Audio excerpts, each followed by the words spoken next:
السلام علیکم ورحمۃ اللہ وبرکاتہ۔ ایک صاحب نے سوال پوچھا ہے، چائنا والے موزوں پر مسح کا حکم۔ چائنا والوں نے موزوں کی شکل میں موٹے جراب بنائے ہیں، آج کل عام دکانوں میں ملتے ہیں۔ اس پر مسح کا کیا حکم ہے؟ قرآن اور حدیث کی روشنی میں رہنمائی فرمائیے۔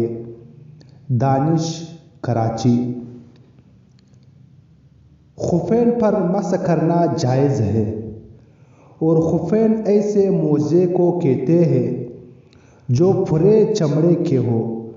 اسی طرح مجلد یعنی وہ موزے جن کے اوپر اور نچلے حصے میں چمڑا ہو، اور منعل یعنی وہ موزے جن کے صرف نچلے حصے میں چمڑا ہو، ان تینوں پر مسح کرنا جائز ہے۔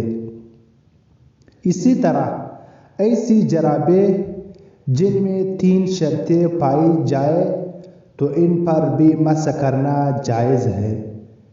وہ شرائط یہ ہے: نمبر 1، ایسے گاڑے موٹے ہو کہ ان میں پانی نہ چنے، یعنی اگر ان پر پانی ڈالا جائے تو پاؤں تک نہ پہنچے۔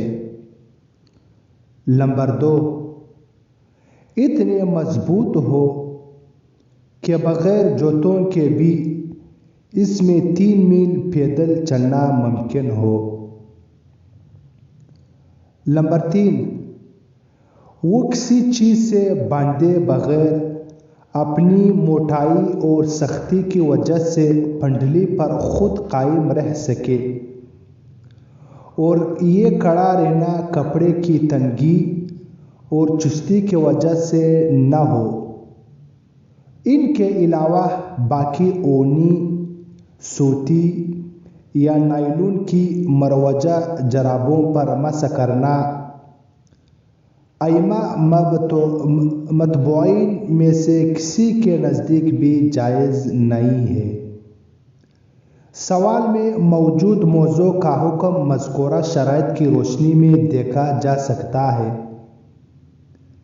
عن قتادہ عن سعید بن مسیب والحسن انہما قالا یمسح علی الجروبین اذا کانا صفیقین۔ مصنف ابن ابی شیبہ، جلد نمبر 1 صفحہ 171، حدیث نمبر 1976۔ فقط واللہ اعلم۔